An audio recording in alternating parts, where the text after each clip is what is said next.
আমরা এই মুহূর্তে উপস্থিত আছি বাঁকুড়া ছাদনাতলা স্টেশন। এখন হাফিজ ভাই দেখতে পাচ্ছেন স্টেশনে বসে আছে। আচ্ছা ভাইজান, আজকে আপনিই প্রশ্ন করুন। আপনার এলাকায় আপনি সব নাম ধাম জানেন, আপনি প্রশ্ন করে যান। আমি প্রশ্ন করছি না, আপনি করুন। এই যে দেখতে পাচ্ছেন যে আমাদের মেহেদি হাসান এবং সাজিদ খান ওনার মাঝখানে আছেন। ওনার নাম হলো হাফিজুল সর্দার। ওই ভাই সাহেব সুন্দরবন এলাকা থেকে তিনি মক্কা মদিনা পায়ে হেঁটে যাওয়ার ইরাদা করেছেন, ইচ্ছা করেছেন। তো এখন বাঁকুড়া জেলার ছাতনা থানার মধ্যে আছেন। ছাতনা স্টেশনে আছে। এই যে আমরা প্ল্যাটফর্ম, এই ছাতনা প্ল্যাটফর্মের মধ্যে এখন আমরা। আসসালামু আলাইকুম। আমরা এখন রয়েছি বাঁকুড়া জেলার ছাতনা থানা রেল স্টেশনের ওপরেই আছি। তো আপনারা সোশ্যাল মিডিয়ায় শুনেছেন সুন্দরবন এলাকা থেকে, ক্যানিং সুন্দরবন জীবনতলা এলাকা থেকে হাফিজুল সর্দার নামে আমার এক ভাই, তিনি পায়ে হেঁটে হজে যাওয়ার মন করেছেন। তো তিনি এখন বাঁকুড়া জেলাতেই আছেন। তো তিনার কাছে আমরা জেনে নেব তিনি কিভাবে যাবেন এবং রাস্তায় কি অবস্থা, তিনার সঙ্গে কেমন আচরণ হচ্ছে, এগুলো আমরা একটু জেনে নেব। আসসালামু আলাইকুম।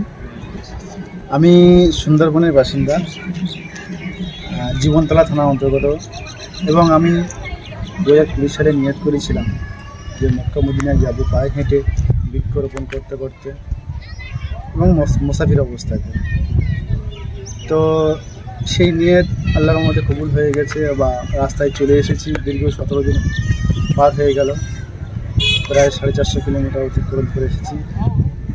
আর বৃক্ষরোপণ করতে করতে আসছি। বৃক্ষরোপণ মানে পৃথিবীর একটা ভারসাম্য রক্ষা করে।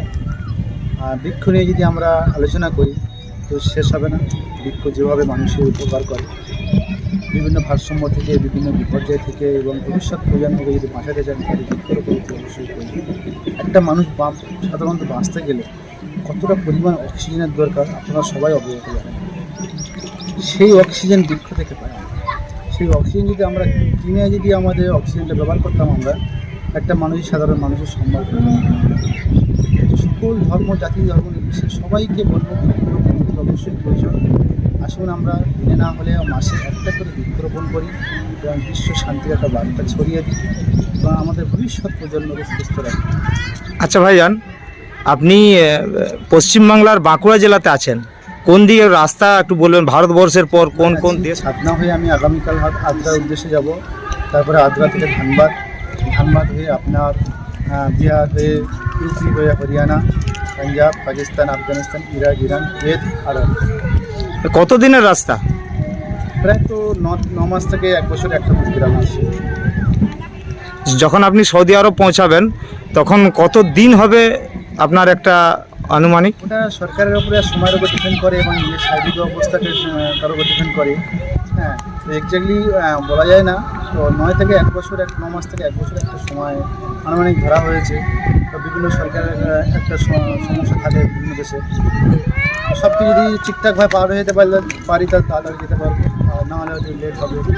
যখনই কোনো জেলায় বা থানায় ঢুকছেন সেখানে কোনো পুলিশের পারমিশন নিতে হচ্ছে? না, পুলিশের কোনো পারমিশন নিতে হচ্ছে না, পুলিশের সহযোগিতা পাচ্ছি। আচ্ছা, প্রত্যেক জায়গাতে আপনি পুলিশের সহযোগিতা পাচ্ছেন?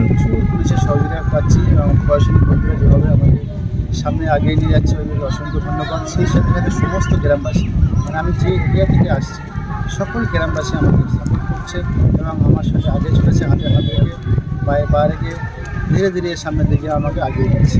আপনি এখন পশ্চিমবাংলাতে আছেন, এরপরে আপনি চলে যাবেন ঝাড়খণ্ড, বিহার হয়ে আপনি দিল্লি, উত্তরপ্রদেশ ওইদিকে চলে যাবেন। তো সেখানে আপনার কাছে যে পরিচয়পত্র সব কিছু আপনি তৈরি হয়ে বেরিয়েছেন? আমার কাছে সমস্ত কাগজপত্র রেডি আছে।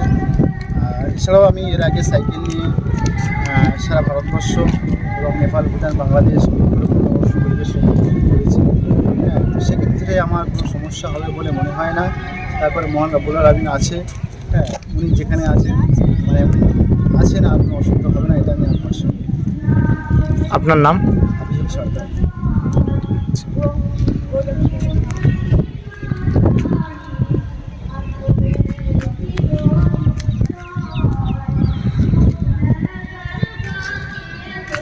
ভাই সাহেব সুন্দরবন এলাকা থেকে তিনি মক্কা মদিনা পায়ে হেঁটে যাওয়ার ইরাদা করেছেন, ইচ্ছা করেছেন। তো এখন বাঁকুড়া জেলার ছাতনা থানার মধ্যে আছেন।